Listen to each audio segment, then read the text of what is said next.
Hi everyone, TS here. Just doing my September roundup of the Arsenal games. I've played 6 games the last calendar month just gone by. I'm just gonna do my roundup of those games, things that I thought stood out, players that I thought have been exceptional, and the results that, of course, the team achieved and the ratio of games won, games lost and games drawn. So start off, the first game they played in the month of September was against Southampton. That was a 2-1 win at home at the Emirates. It was a tough game. Went down 1-0 to a free kick which rebounded off the bar, hit Cech, was in an unfortunate position. I think he could really do about it. Bounced off and went into the goal. Of course, there and then have to start chasing the game to get ourselves back into it. Thankfully, not too long afterwards, we got a corner.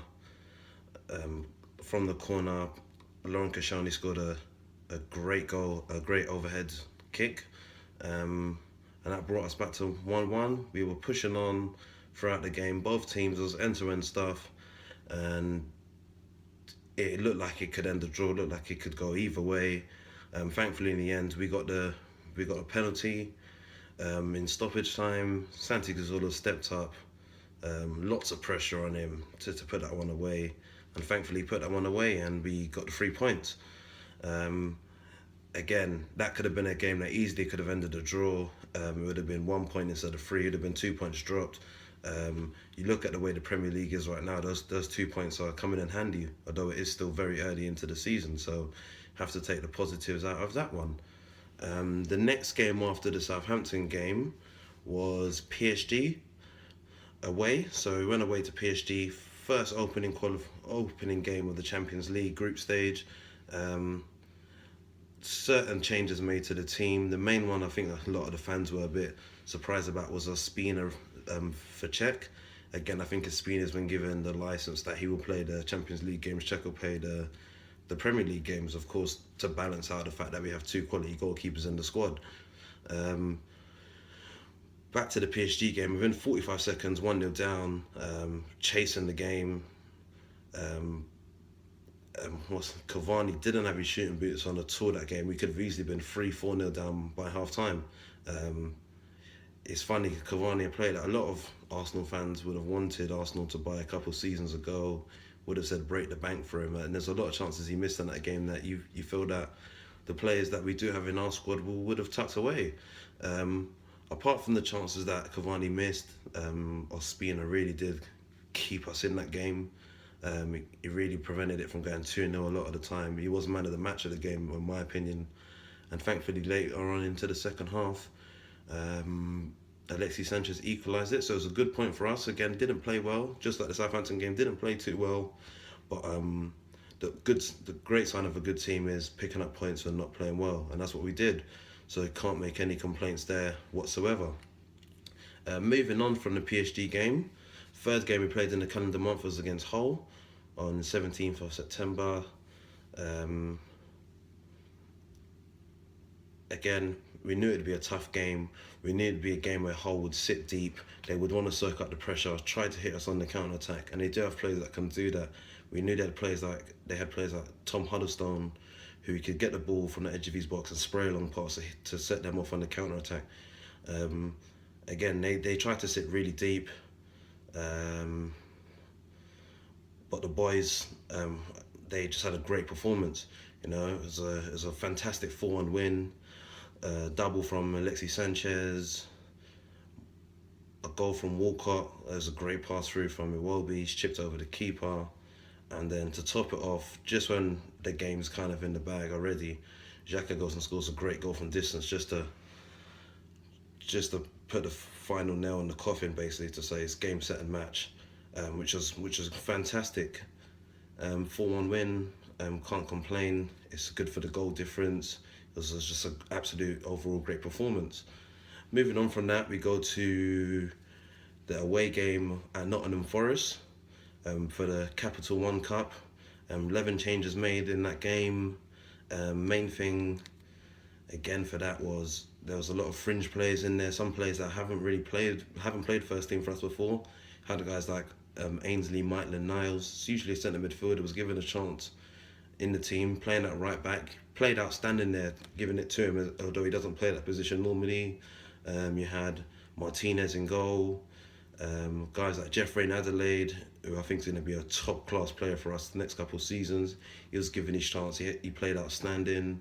Chuba Akpom played outstanding as well. Played off the left hand side. Of course, he is a central striker, but he showed even playing off the left hand side how he can drift into those attacking positions. And of course, during that, he was one of the reasons how we got that penalty, which Lucas tucked away. Um, it was 0-0 first half, not really much happening. Xhaka scored a great goal to open the scoring, about 35 yards out again. Did take a slight deflection, but doesn't take the fact of the matter that Xhaka's a player that's not afraid to shoot from distance. A lot of the criticism of Arsenal in the past has been that we try to pass the ball into the net, and I don't think anyone's told this like this, because he's not scared of shooting from distance, and of course that's what he did. And that broke the deadlock. That was 1-0. Lucas scored the penalty that, of course, Akpom created by getting into a great position, getting himself on the wrong side of Mancian, and that he had to bring him down. Lucas tucked away the penalty quite well. After that, it kind of inspired him more to go out there and impress the fans more. He went ahead and did that. His second goal, which was Arsenal's third, he'd really chased down. He'd really made a lot of effort, done a lot of chasing down, to take the ball off a defender under pressure. Still to go around the keeper slightly and then tuck it away. He did a great job in that. It looked like the first goal just gave him a lot of motivation and confidence to go ahead and do that. And then the final goal was Oxlade-Chamberlain within the last 10-15 minutes. He showed the qualities that we know he's capable of. The only thing we wonder is, can he provide that week in, week out? And yeah, that was it. Then back to the Premier League. A few days afterwards, played Chelsea. There was the big thing about Arsenal not being Chelsea in the league for so long. Oh, the whole Wenger Mourinho thing, although Mourinho's no longer the Chelsea manager. Just the main thing was Arsenal. Are they able to beat Chelsea? Did Chelsea still have this reign or mind game over them? Usually when Arsenal play Chelsea, they get someone sent off. In that game, of course, we won that comfortably 3-0. Could have beaten them 5, 6, 7. No, we really could have destroyed them that day. It was just a great performance from everyone in the team, from Cech and goal to the defence, to the midfield, to the attack. Iwobi got man of the match that day. It was just 3 great goals. Sanchez capitalising on Cahill's mistake, putting pressure on him.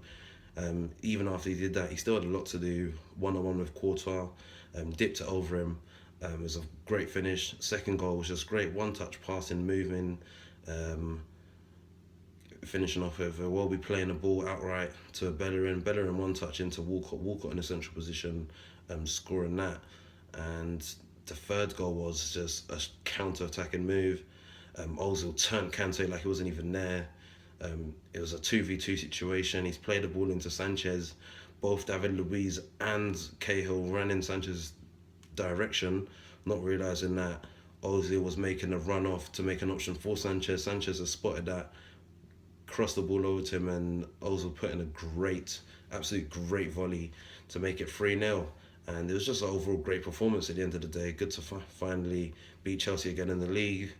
And hopefully we'll see more of those performances throughout the season. It can't just be a one-off. It has to be something we have to see on a consistent basis, especially against the so-called bigger clubs. So when we play teams like Man City, Man United, Tottenham, when we play these teams, this is the sort of performances we need to be putting in. That's all I can say on that, really. And moving on to the last game of the September calendar month, Champions League game at home against Basel. Great performance from the boys again.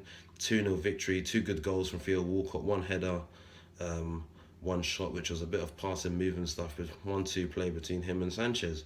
So you look at it overall, 6 games played, 5 games won, one game drawn, no games lost. So Team's on good form at the moment. International break now, after the Burnley game, and hopefully we can just continue on this form into October, November, December.